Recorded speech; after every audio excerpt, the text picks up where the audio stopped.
Okay, I'd like to talk about why it is that the uh, movement to outlaw abortion is becoming increasingly misogynistic. Okay, and that is happening. The people who call themselves abortion abolitionists, and I don't think they're going to be any more successful at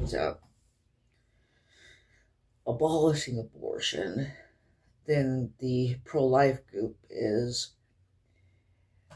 But what they do propose is, in fact, more strongly woman hating, because it does involve putting women who have abortions in prison and executing them. And one of their chief leaders, Pastor Jeff Durbin, has been very explicit about this. He says that he believes that women who've had abortions forfeit their right to live. Okay, now why has it happened that that it's become, that it's taken this misogynistic turn? Because at the same time, some of the abortion criminalizers have done the opposite. People like Lila Rose, for example, have actually kind of gone the other direction and taken a more pro-female stance. They've actually presented criminalizing abortion is what you do if you're pro-female. And they've tried to take on the mantle of feminism.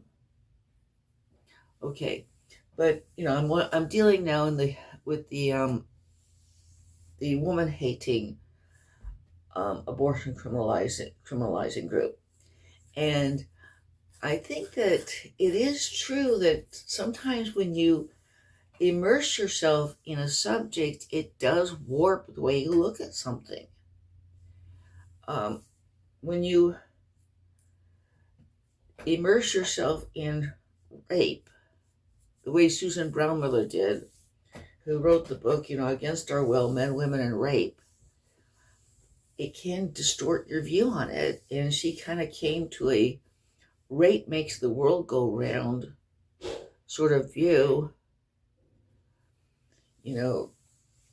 as it making it seem like rape was the foundation of society, the foundation of patriarchy. Okay, now when you work against abortion and you offer genuine help to women who are going into the abortion clinic and they brush you off, or they even say in some very snotty way, well, I'm going to go in there and kill my baby, which supposedly some of them have said, that sort of thing repeated can make you start to hate women. Okay. And in addition, when I made the point before in previous videos about extremes leading to extremes, I've had people say they don't think that women are celebrating abortions. They think that they are simply celebrating the right to control their own bodies, to have the right to have an abortion. But that's not quite true. Because I do have a friend who, she's not even willing to join in the, as a goal, safe, legal, and rare. She has said safe, legal, and commonplace is fine with her.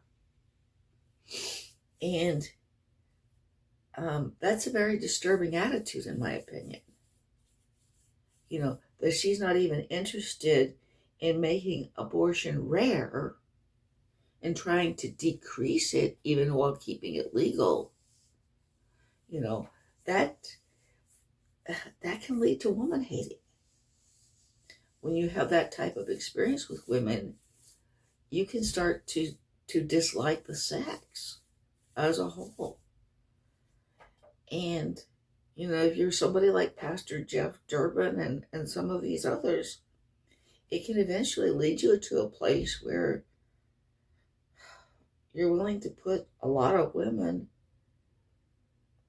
10%, 20%, a very great deal of women, on a gurney to getting killed in the electric chair, in the gas chamber. You're willing to have 12 people shoot at them to kill them. You're willing to say they forfeited their right to live. Now, I don't believe that this is going to actually get anywhere as a movement. I just can't see America turning into a country in which 10% of its female population, is either in prison or on death row.